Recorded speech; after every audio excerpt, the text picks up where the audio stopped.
नमस्कार प्यारे बच्चों। अपनी जो सीरीज़ हमारी चल रही है 2025 प्रीवियस ईयर क्वेश्चन के एडवांस लेवल के क्वेश्चन को सॉल्व करने की, आज उसी सीरीज़ में हम लोग हैं और आज मैं आपके सामने क्वेश्चन लेके आया हूं जो कि क्वेश्चन नंबर 5 है। Okay, this is question number 5 as per your previous year question paper. और ये पोटेंशियल के साथ जुड़ा हुआ है और यहाँ पर हम बहुत ही इंपॉर्टेंट एक कॉन्सेप्ट पढ़ेंगे पोटेंशियल के आइडिया को लेकर के। कुछ नया सा है जो आपको ज़रूर सीखने को मिलेगा यहाँ पर। देखिए क्वेश्चन क्या है कि एक पॉजिटिव पॉइंट चार्ज है 10⁻⁸ कूलाम का, which is kept at a distance 20 centimetre from the centre of a neutral conducting sphere of radius 10 centimetre. ठीक है, इसको ड्रॉ करते हैं। मान लीजिए हमारे पास कोई पॉइंट O है और एक पॉइंट P है। पॉइंट P पर हमने 10⁻⁸ कूलाम का एक चार्ज रखा है और जो पॉइंट O है इससे इस पॉइंट P की जो डिस्टेंस है वो 20 सेंटीमीटर है। ठीक है, उसके बाद फिर कहा गया है कि जो पॉजिटिव चार्ज है असल में ये एक न्यूट्रल कंडक्टिंग स्फीयर के सेंटर से दूर है। तो ठीक है, हमने कहा कि यहाँ पर हमारे पास एक न्यूट्रल कंडक्टिंग स्फीयर है और जिसकी रेडियस जो है वो 10 सेंटीमीटर है। तो हमारा जो चार्ज है 10⁻⁸ कूलाम का जो चार्ज है वो एक कंडक्टिंग स्फीयर है। उसके बाद फिर क्या कहा गया है कि the sphere is then grounded. Okay, पहली स्थिति तो ये है। फिर कहा जा रहा है कि the sphere is then grounded and the charge on sphere is measured. ठीक है, तो पहले तो स्फीयर से दूर रखा, फिर उसको ग्राउंड कर दिया और उस पर चार्ज कितना है मेजर किया। The grounding is then removed, फिर ग्राउंडिंग को हटा दिया। Subsequently the point charge is moved by a distance of 10 centimetre further away from the centre of sphere along the radial direction. उसके बाद फिर क्या किया गया होगा, आपका जो ये जब ग्राउंडिंग हटा लिया तो मतलब पहले पार्ट में तो ये किया, दूसरे पार्ट में क्या किया, इसको ग्राउंडिंग कर दी। फिर तीसरे पार्ट में ग्राउंडिंग को हटा लिया और इस पॉइंट P को और 10 सेंटीमीटर आगे खिसका ले गए एक नए पॉइंट पर। और फिर क्या कह रहे हैं, taking this 1/4πε this which of the following statement is या आर करेक्ट। तो यहाँ सिचुएशन दे दी गई है। ओके, अब क्वेश्चन देखते हैं इसके ऑप्शन क्या, क्योंकि जो ऑप्शन में है वही हमें कैलकुलेट करने हैं। Before the grounding the electrostatic potential of the sphere. तो पहला हमें निकालना है कि जब आपने अभी सेकेंड फेज की ग्राउंडिंग नहीं की है, तो जब आपकी ग्राउंडिंग अभी नहीं हुई है, ग्राउंडिंग इज नॉट डन, उस समय पोटेंशियल कितना है, यानी कि सिर्फ इस पॉइंट 20 सेंटीमीटर सेंटर से रखे हुए चार्ज की वजह से। दूसरा पॉइंट है charge flowing from sphere to ground because of the ground, यानी कि कितना चार्ज फ्लो कर गया जब आपने ग्राउंड किया, तो ग्राउंडिंग दौरान चार्ज क्यों फ्लो क्यों करेगा वो हम लोग बात करेंगे, पर वो चार्ज कितना हुआ है वो हमें कैलकुलेट करना है। तीसरा है after the grounding is removed the charge on sphere, तो फिर चार्ज कितना रह गया है जब आपका ग्राउंडिंग अब जो है जीरो हो चुकी है, ग्राउंडिंग हटा दी गई है, तो चार्ज कितना है वो निकालना है। और चौथा है the final electrostatic potential of the sphere, मतलब अभी ग्राउंडिंग भी नहीं है और आपका डिस्टेंस जो है वो शिफ्ट हो गया है 10 सेंटीमीटर, अब हमारा पोटेंशियल कितना है कैलकुलेट करना है। तो ये चार चीज़ें हैं जो यहाँ पर हमको कैलकुलेट करनी है। चलिए शुरू करते हैं, इसको देखते हैं। अच्छा देखो, पहला स्टेप सबसे पहले शुरू करते हैं। एक बार फिर से मैं डायग्राम को बना लेता हूँ। सपोज़ हमारे पास सिर्फ पॉइंट O होता और पॉइंट O से 20 सेंटीमीटर की दूरी पर एक चार्ज रखा होता जिसकी वैल्यू होती 10⁻⁸ कूलाम, और ये डिस्टेंस होता 20 सेंटीमीटर, यानी कि डिस्टेंस है 0.2 मीटर, MKS में बात करें। तो इस पर्टिकुलर पॉइंट O पर पोटेंशियल कितना होता, अभी हमने कोई स्फीयर नहीं माना, अभी कुछ स्फीयर कुछ नहीं माना, जस्ट हम सोच रहे हैं कि अगर आपके पास चार्ज जो है 10⁻⁸ कूलाम है तो पोटेंशियल कितना होगा पॉइंट O पर। तो वो वैल्यू हो जाएगी 1/4πε0, जो चार्ज है Q, और डिस्टेंस कितनी रखी जो आपने यहाँ पे ली है 20 सेंटीमीटर। तो इसको अगर हम पूरे K मान लें, जस्ट K मान लें जो कि कांस्टेंट के फॉर्म में दिया गया है, तो ये आ जाएगा KQ/D, यानी कि हमारा जो ये पोटेंशियल है, हमारे पास जो पोटेंशियल पॉइंट O है, इस पॉइंट O पर जो पोटेंशियल कितना है वो है KQ/D।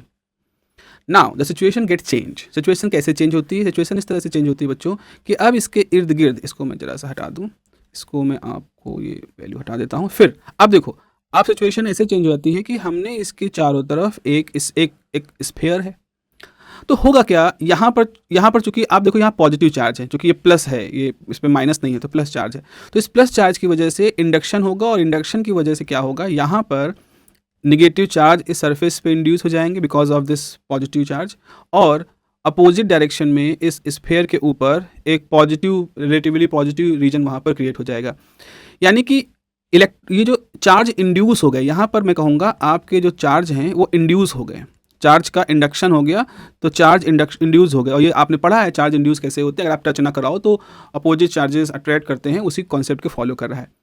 ऑलरेडी जब ये स्फीयर नहीं था तो यहाँ पर पोटेंशियल कितना था, क्यू के अपॉन डी।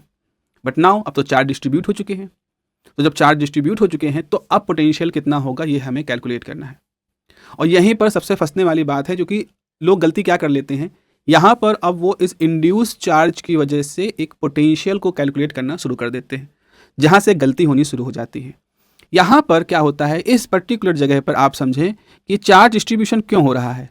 ये जो चार्ज डिस्ट्रीब्यूशन हो रहा है ये इस तरह से होगा कि इसके अंदर जो टोटल इलेक्ट्रिक फील्ड है वो जीरो हो। तो चार्ज डिस्ट्रीब्यूशन कैसा होगा कि इस स्फीयर के अंदर इलेक्ट्रिक फील्ड हमेशा जीरो रहे, इस स्फीयर के अंदर इलेक्ट्रिक फील्ड हमेशा जीरो रहे। और इलेक्ट्रिक फील्ड जीरो का कभी ये मतलब नहीं होता है कि पोटेंशियल भी जीरो होगा। भाई हमने फार्मूला क्या पढ़ा है कि E is equal to minus del V, ये हमने पढ़ा है फार्मूला। तो अगर कहीं E जीरो है इसका मतलब है del of V is zero, और डेल ऑफ V जीरो होने का मतलब है डेल यानी कि जो V होगा वो एक कांस्टेंट होगा, V की वैल्यू कोई कांस्टेंट होगी। तो यानी कि ये जो चार्ज डिस्ट्रीब्यूशन यहाँ पर हुआ है, जो आपने देखा है सरफेस पे जो इस तरह से चार्ज ने अपने आप को डिस्ट्रीब्यूट कर लिया है, तो ये चार्ज डिस्ट्रीब्यूशन क्या अश्योर करेगा, ये चार्ज डिस्ट्रीब्यूशन ये अश्योर करेगा कि इस पूरे स्फीयर के अंदर हर जगह पर इलेक्ट्रिक फील्ड जीरो रहे, और यानी V की वैल्यू कांस्टेंट रहे। तो अब यहाँ पर सवाल ये है कि आखिर ये कांस्टेंट कितना होगा, किस वैल्यू के बराबर इस स्फीयर के अंदर पोटेंशियल होगा। अभी ऐसा हो सकता है जैसे मान लो यहाँ पर पोटेंशियल V1 हो, यहाँ पोटेंशियल V2 हो, यहाँ पोटेंशियल V3 है, और सेंटर पे तो पोटेंशियल Q K D ये सब तो था ही। तो अभी एक बाउंड्री कंडीशन वाली बात हो गई हो। यहाँ पर एक इलेक्ट्रोस्टैटिक की थ्योरम आती है जिसे यूनिकनेस थ्योरम कहते हैं। तो यूनिकनेस थ्योरम यहाँ पर काम करेगी और वो कहेगी कि इस समय क्या होगा, इस पूरे रीजन में सिर्फ एक और एक ही potential value, unique potential value ही रह सकती है, एक यूनिक पोटेंशियल वैल्यू ही यहाँ पर एग्जिस्ट करेगी। अब वो यूनिक पोटेंशियल वैल्यू क्या होगी, तो हमने यहाँ पे देखा है कि ऑलरेडी ओ पॉइंट पर Q K D ये तो पोटेंशियल है ही, और अब हम कह रहे हैं कुछ और पोटेंशियल भी आ गए हैं। तो यूनिकनेस थ्योरम के हिसाब से जितने पोटेंशियल आपने माने हैं ये सारे के सारे पोटेंशियल इसी Q K D के बराबर ही होंगे। तो इसका मतलब बच्चों ये निकल के आता है कि ये जो स्फीयर है, इस स्फीयर के पास कितना होगा पोटेंशियल, स्फीयर का जो पोटेंशियल है, इक्वी पोटेंशियल सरफेस या इक्वी पोटेंशियल रीजन क्रिएट हो जाएगा। तो स्फीयर्स पोटेंशियल कितना हो जाएगा, V बराबर हो जाएगा Q K अपॉन D।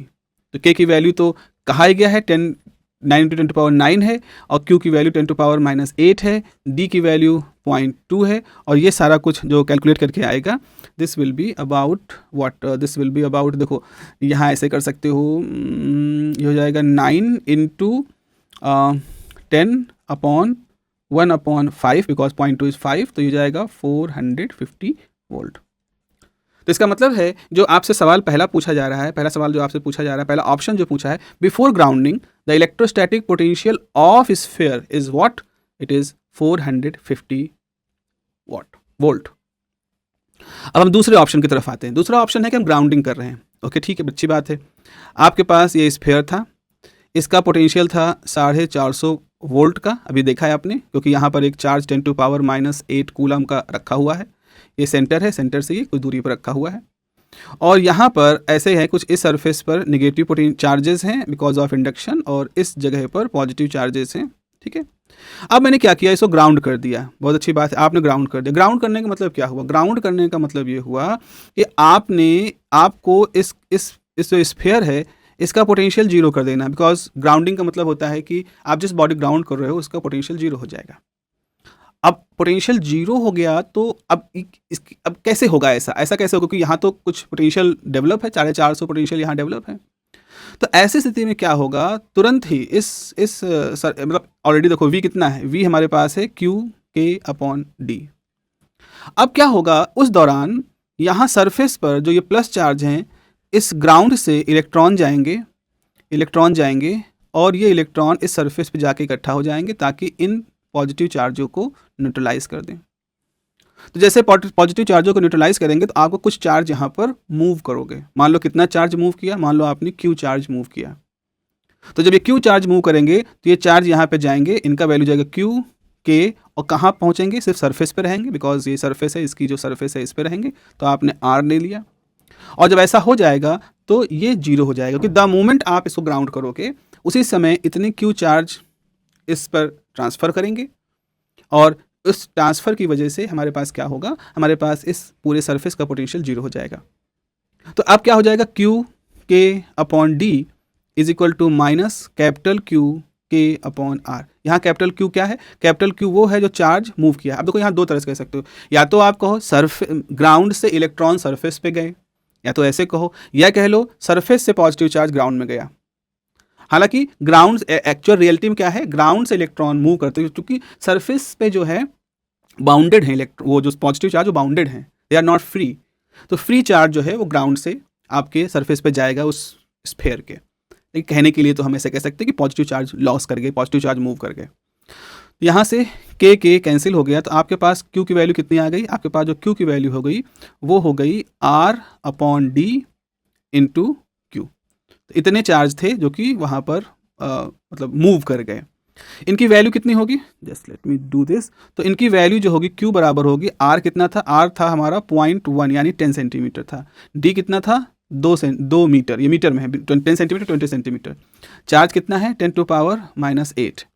तो ये कितनी वैल्यू हो जाएगी, माइनस, और इसको आप देखोगे तो ये हो जाएगा 0.5 इंटू 10⁻⁻8 कूलाम, या जो क्यू है ये हो जाएगा -5 इंटू 10⁻⁻9 कूलाम। तो इतने चार्ज जो हैं वो क्या हुए, इतने चार्ज सरफेस से मूव कर गए, ग्राउंड से सरफेस पे मूव कर गए। ऑप्शन देखते हैं, ऑप्शन से क्या पूछ रहा है। ऑप्शन हमसे पूछ रहा है, दूसरा ऑप्शन पूछ रहा है कि charge flowing from sphere to ground because of ground is this. वही चीज़ मैंने बताया कि आप चाहे इसको ऐसे कहो कि ग्राउंड से नेगेटिव चार्ज, ग्राउंड से चार्ज मूव कर गए, ग्राउंड से आपके charge negative charge surface move कर गए, या सरफेस के पॉजिटिव चार्ज ग्राउंड में चले गए, एनीवेयर जो है आप यहाँ पर देख रहे हो। तो आपका ये जो 5 इंटू 10⁻⁹ है, ये ऑप्शन तो सही है। तो ऑप्शन ए भी सही था, ऑप्शन बी भी सही है। ठीक है, तीसरा ऑप्शन भी क्या कह रहा है, तीसरा ऑप्शन आपसे कह रहा है कि तीसरा ऑप्शन कह रहा है कि after the grounding is removed the charge on the sphere कितना रहेगा। देखो भाई, आप देखो, अब यहाँ पर देखो, अगर तुम ग्राउंड पे हटा दोगे, तीसरे ऑप्शन की तरफ आते हैं कि अगर आप ग्राउंडिंग हटा दोगे, तो ग्राउंडिंग हटाने का मतलब है कि ऐसी स्थिति में क्या हो जाएगा, अब वी जो है वो नॉन जीरो हो जाएगा, लेकिन जो क्यू चार्ज थे वो उसी सरफेस पर रिमेन रहेंगे, वो नहीं जा रहे हैं कहीं, वो तो वहीं पर पहुंच गए हैं। ग्राउंडिंग तार काटा, वो जो जस्ट कितना से वहाँ रहेंगे। और ये क्यू तो आपने बताया ही, ये कितना होता है, -5 इंटू 10⁻⁹। तो इसलिए जो आपका ऑप्शन है ये वाला कि after grounding remove the charge remains on the sphere is 5 into 10⁻⁹, it is valid and good, रहेंगे ऐसे। फिर हम आते हैं अपने चौथे ऑप्शन की तरफ, और चौथा ऑप्शन जो है वो हमसे पूछ रहा है फाइनल इलेक्ट्रोस्टैटिक पोटेंशियल कितना होगा। अब जहाँ तक बात है फाइनल इलेक्ट्रोस्टैटिक पोटेंशियल की, तो आप क्या कहोगे, फोर्थ पॉइंट क्या है, आपने ग्राउंडिंग हटा दी, ग्राउंडिंग हटा दी, तो आपका फाइनल पोटेंशियल क्या हो जाएगा, फाइनल पोटेंशियल जो होगा वो वही होगा जो आपने शुरू में लिखा था, V बराबर, पहली बात है जो बाहर से चार्ज रखा है Q K D plus capital Q K upon R, but now the D has been change. D कितना हो गया है, अब आपका जो डी डैश आया है ये था डी प्लस 10 सेंटीमीटर, क्योंकि ये बताया गया है क्वेश्चन में बताया गया है कि आपने ग्राउंडिंग हटाई। देखो यहाँ लिखा है, क्वेश्चन बताया गया है कि कहाँ लिखा है, point is removed by distance 10 centimetre further away from the centre of the sphere. तो आपसे कहा गया है कि पहले ही वो 0.2 मीटर पे था, उसको और 10 सेंटीमीटर यानी 0.1 मीटर कर दिया, तो ये जाएगा 0.3 मीटर। तो अब आपके पास पोटेंशियल कितना हो जाएगा, ये हो जाएगा 9 into 10⁻⁹ into 10⁻⁻8 divide by 0.3 plus, अब चार्ज कितना है 5 into 10⁻⁻9 with minus sign, okay, with the minus sign, into 9 into 10⁻9 upon R कितना है 0.2। और यहाँ से अगर हम कहें तो 9 इंटू 10⁻9 बाहर हो जाएगा, तो ब्रैकेट में क्या बचेगा, 10⁻⁻8 अपॉन 0.3 माइनस 5 इंटू 10⁻⁻9 अपॉन 0.2। तो ये सब जब आप सॉल्व करोगे, तो कि इसको मैंने सॉल्व किया है, तो this is -153 volt, this will be the answer.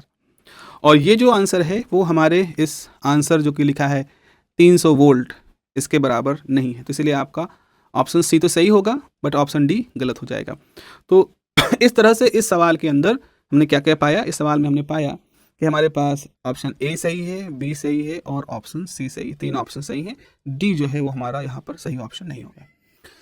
तो इस प्रॉब्लम में एक खास बात वही थी कि आपको आप जब ये सोचोगे कि भाई चार्ज इंड्यूस होगा तो उस इंड्यूस चार्ज की वजह से पोटेंशियल क्या होगा, तो यहाँ पर पोटेंशियल इलेक्ट्रोस्टैटिक की जो यूनिकनेस थ्योरम होती है वो यहाँ पर काम करती है। बिकॉज यहाँ पर मतलब एक तरह से एक ऐसी सिचुएशन है कि एक बाउंड्री के अंदर ही सारी सिचुएशन देखी जा रही है, जो fix shape of the sphere is fix. तो आपका यूनिकनेस थ्योरम करेगी और यूनिकनेस थ्योरम कहेगी कि स्फीयर के अंदर हर पॉइंट पर पोटेंशियल सेम होगा।